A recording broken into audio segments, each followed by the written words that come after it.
এয়া আজি ৰাতিৰ চিকেনটো মোক বনাব দিছে জুইত। প্ৰথমবাৰ জুইত বনাইছোঁ আজি আইতাহঁতৰ ঘৰত আহি।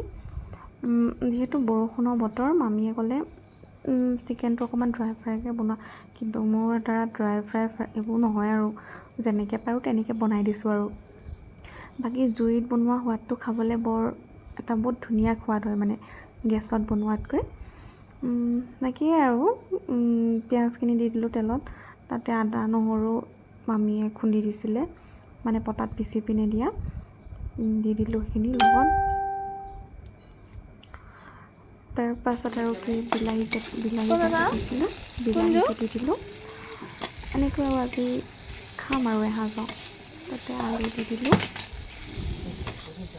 বাকী মই চিকেন বনালে বেলেগ মানে অলপ ষ্টাইলটো বেলেগকৈ বনাওঁ, কিন্তু আজি অলপ বেলেগ হৈছে আৰু সেয়ে। আৰু মানে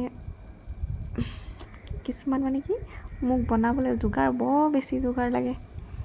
বাকী ইয়াত চিকেনটো দি দিলোঁ, দি মেলি এইখিনি ভালদৰে লৰাই লওঁ। যিহেতু বৰষুণ একদম জুই একদম দপদপকৈ দিছে, ভালো লাগিছে, একদম ঠাণ্ডা লাগিছিলে যে। এতিয়া জুই কিনাৰত বহি আছোঁ, একদম মানে ধুনীয়া লাগিছে, গৰম লাগি আছে। সেইয়াখিনি ধুনীয়াকৈ চব মিক্স কৰি মেলি ল'লোঁ। এতিয়া ঢাকি থৈছোঁ, অলপ টাইম সিজিব দিছোঁ। আকৌ চেক কৰি লওঁ কেনেকুৱা হৈছে। কালাৰটো দেখিতো ধুনীয়াই লাগিছে বাৰু, খাবলৈ কেনেকুৱা হয় নাজানো। এই অলম'ষ্ট আমাৰ চিকেনটো বনিয়ে গ'ল, মানে ৰেডি। এতিয়া খাম আৰু। ঠিক আছে, আজিলৈ আহিছোঁ, বাই।